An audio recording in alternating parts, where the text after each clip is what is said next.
Ukitaka maisha yako yawe salama, salama pekee yako ni kumpokea Yesu. Ukitaka biashara yako iwe salama, salama yako pekee ni kumpokea Yesu. Anasema kwa maana jinsi hii Mungu aliupenda ulimwengu hata akamtoa mwana wake pekee, ili kila anayemwamini asipotee bali awe na uzima wa milele. Bali pengine akasema ni pendo la namna gani mtu kutoa uhai wake kwa ajili ya maisha yangu mimi na maisha yako.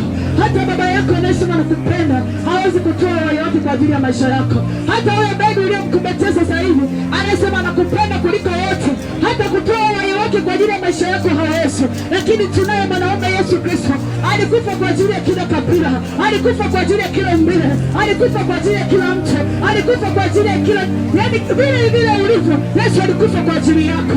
Usione tashwishi ndani ya moyo wako unaposikia sauti hii ya kwa majira na saa hautaisikia tena.